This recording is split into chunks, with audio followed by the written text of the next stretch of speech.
Hey guys, so I'm going to run you through how we helped Joe go from an idea to over 120,000 in around 90 days with feedback looking like this, where from the start he was sharing with investors, he was getting money trickling in over the time, he was getting amazing feedback until he hit a total of 139K and he's still going. How do we take him from a feature list that was 4 pages-ish to a product that won the hearts of customers over, but also investors? So when you're thinking about product, remember that your key person or persona is the person you're delivering the most value to. You might have lots of different personas, but focus on one that you provide that has the strongest pain, and you're helping them go from a current state to a desired state.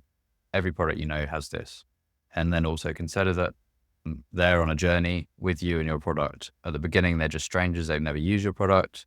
And you've got to try and move them through from being a stranger to a champion who is going to refer your product and provide you with organic growth. But when Joe first came to us, he had a big feature list. And what we tend to do is strip it down. So this is a stripped down version, and then we'll strip it down even more. So to do that, what we do is we grab the feature list, put it into FigJam, and then come here to create sticky from text. And then we'll move these features over to here, do an impact effort matrix. So this will help you narrow down what features are actually essential. So you want to consider the 80-20 principle. 20% of your features will provide the most value to 80% of people. A big mistake most people will make is to try and provide value through as many features as possible. That will slow your time down to market, but then it's also very expensive and risky to do because every feature you add has a knock-on effect. So try and just focus on the features that really provide the most value and do those features brilliantly. So yeah, we moved all these, the features that are essential, and then we focused on the top quadrant here.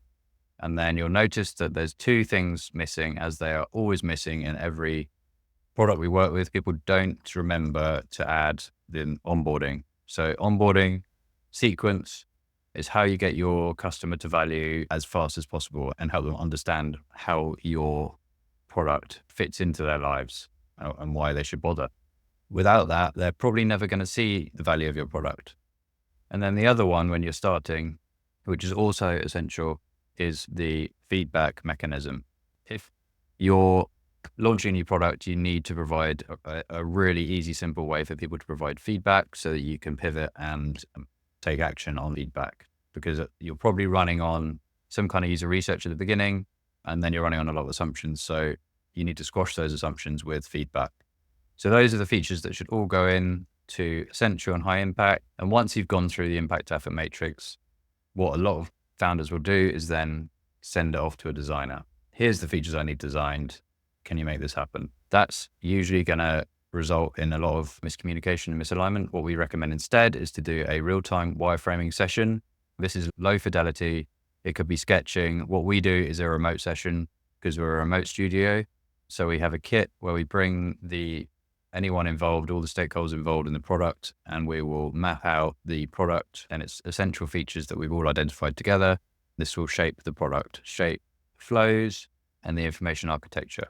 This can also have really strong benefit where the people involved start thinking innovatively, which they wouldn't have done before. When you're just writing features down like this, it's really quite hard to be innovative. When you're visually looking at things, you can suddenly start to see potential and different ways of doing things. And that is how you're going to beat your competition, through innovative thinking and doing things a different way. So I highly recommend that. And then once this is done and your team's aligned, then you move into high fidelity, sending to your designer. And then I'd also recommend you don't just do static screens. So what you really want to do is hook up the screens into a prototype. So without a prototype, it's a bit like trying to sell a car with photos. You want to be able to sit in it and feel it. And this is what wins over investors, telling a strong story and showing them that you're ready to go. Not will this work? What's it going to look like? There's more risk involved in that, right? But when they can see exactly the story you're trying to tell and the value you're providing, that benefits both the investor, but then also the user. Because if you can tell this story really clearly and take them through the value journey, it's just a lot easier to sell it to both people. In this case, We had the CV builder. We made it really easy to upload your CV, and then instantly you're going to get a CV score, and you can start optimizing your CV with recommendations. So in Joe's case, he had been manually helping people with their CVs and finding that they were getting jobs. He wanted to package this up into a product that he could then help more people. To wrap up, every product needs a transformation. Focus on one key user you're providing the most value to. Consider that there's a whole journey they need to get through to be an adopter of your product. Focus on stripping down the features to the absolute bare minimum essential features that provide value to the user we've talked about and help them through that transformation. Anything else, leave out. Focus purely on getting them through that transformation as fast as possible. Remember to add in the onboarding and feedback mechanisms when you start, and only focus on the top left quadrant. Use real-time wireframing to build in early alignment and reduce feedback. And then finally, don't just provide static screens that look great, provide a prototype that tells the full story. Hopefully that helped. We'll be providing more guidance and feedback on other products, maybe just so, yeah, stay tuned. Cheers. Bye.